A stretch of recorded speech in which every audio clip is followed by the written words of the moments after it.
Retenez bien ce nom, Charles Smith, 28 ans, ex-San Antonio Spurs notamment, repris 50 fois dans un 5 de base NBA.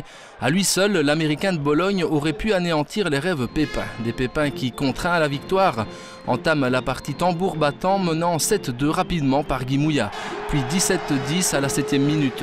Mais à chaque fois, un homme, un seul, Charles Smith, se charge de ramener les Italiens dans le match. Son adresse au 6,25 m fait mal, très mal, 23-23 à l'issue du premier quart.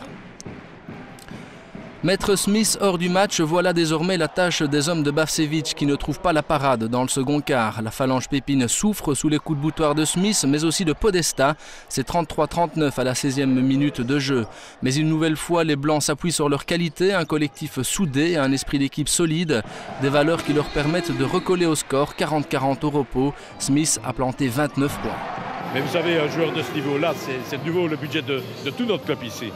Donc, mais c'est magnifique de pouvoir le battre, mais je crois, de toute façon, je suis adepte de la conviction de M. Bavčević qu'on ne sait pas faire une équipe avec un joueur. Même si les autres étaient excellents, tout tourne trop autour d'un seul joueur, et ça, c'est pas facile. À première mi-temps, ils sont joués un contre lui. Et avec joueurs qui avaient nous de NBA avec la qualité comme ça, avant du match, je dire qu'il est le meilleur numéro 2 ici à cette compétition. Et je crois que le public a vu ça ce soir, que c'est un fantastique tireur. De jouer en contre un, c'est impossible. Alors, ça n'était pas le boulot d'un homme, ça doit être le boulot de toute l'équipe. À deuxième mi-temps, nous avons travaillé beaucoup mieux sur les écrans et sans la balle. Et nous avons limité ce joueur à 10 points. À la première mi-temps, il a marqué 27. Je crois que ça a été le clé.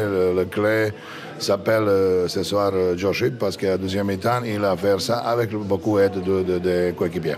Après 20 minutes, Verviers-Pepinster trouve la solution et Joship n'y est effectivement pas étranger. Les hommes de Bavčević prennent le commandement, même si Smith égalise encore à 52 partout.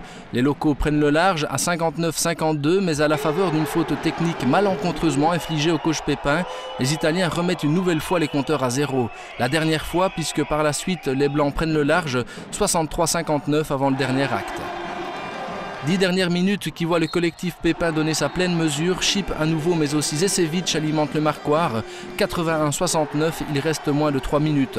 En toute fin de match, fidèle à ses principes, Bavčević donne du temps de jeu à la jeune génération. Alliance, Telen et Nathan Hervel parachèvent le beau travail de leurs aînés. Score final 86-71, la victoire d'un collectif. Verviers-Pepinster marque à nouveau la scène européenne. Au fur et à mesure des matchs qu'on a joués, on s'est rendu compte qu'on n'était pas si faible que ça dans ce groupe, malgré parce qu'on a un très gros groupe. Mais on s'est rendu compte qu'on pouvait faire quelque chose de bien dans cette Coupe ULEP et on va essayer de se donner au maximum sur les trois derniers matchs. Prochain rendez-vous samedi en championnat face à Bray, puis mardi à Bonn pour continuer à croire aux chances de qualification.